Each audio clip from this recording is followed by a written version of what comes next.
Hello, everybody. Everyone in Japan can easily get electric power by turning on a switch.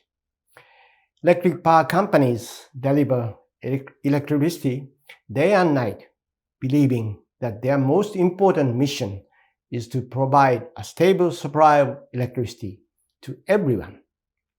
However, it is not that easy to maintain stable supply of electricity. Do you know why? The two biggest reasons are due to the nature of electric power.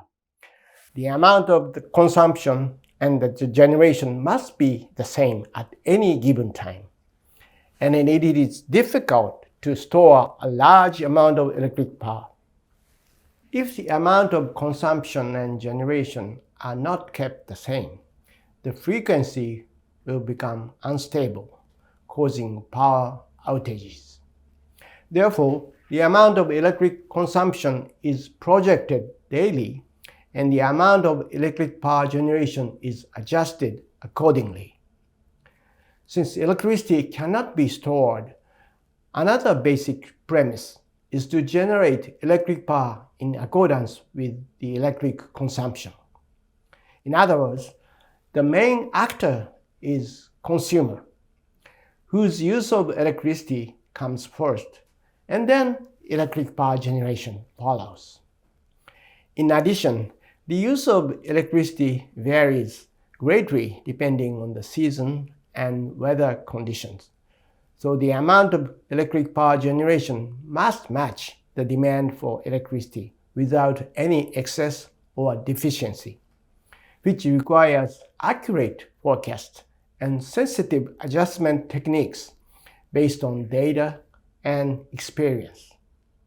Another risk to the stable supply of electricity is Japan's poor fossil fuel resources and low energy self-sufficiency.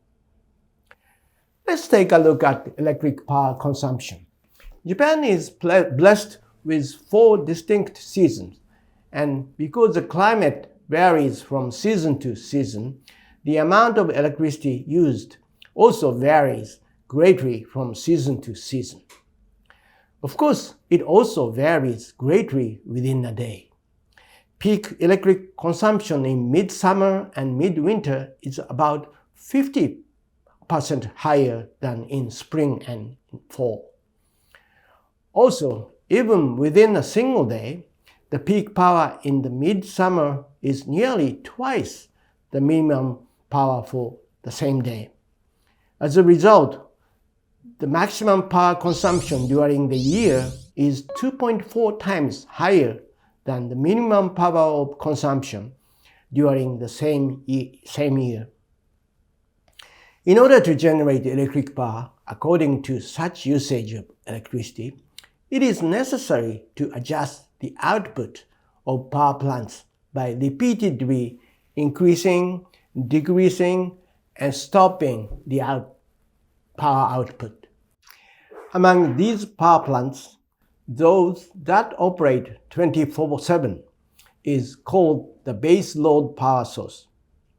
For this, nuclear power plants and large coal-fired power plants, which have low fuel costs and can generate large amount of power, are suited for an economic standpoint, since they keep the generating facility running all the time. On the other hand, power generation facilities that repeatedly run at full output and stop to keep up with power demand are called peak power and are suited to smaller thermal power plants that can easily adjust their output and can be operated on a small scale. In recent years, the increase of renewable energy sources such as solar power generation has made it even more difficult to balance power supply and demand. Since solar power, wind power are intermittent and left to weather, they cannot be controlled, so other power generation facilities are needed to adjust for the gap. If the gap still cannot be filled, the renewable energy facilities will have to be shut down, which is a waste of energy. This means that it is inefficient to adjust everything on the power generation side in order to prioritize electricity use, and efforts to adjust usage on the demand side are required. Of course, saving electricity during peak hours has been done in the past, but it is also necessary to shift the time of electricity use and level out electric power demand by, for example, charging electric vehicles or using electric heat pumps to produce and store hot water during times when electric power is in surplus. In addition, there are other things to keep in mind in order to ensure a stable supply of electricity. One is the risk of Japan's lack of fossil fuel resources and its dependence on imports. We have experienced the so-called geopolitical risks, such as the wars in the Middle East and Russian invasion of Ukraine. And we know that energy security is extremely important.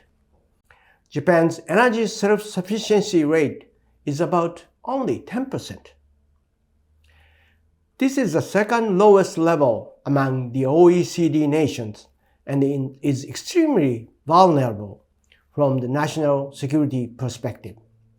For this reason, we must be constantly aware of the risk of relying on foreign countries for energy. Of course, this problem, in addition to fuel security, also leads to higher fuel prices.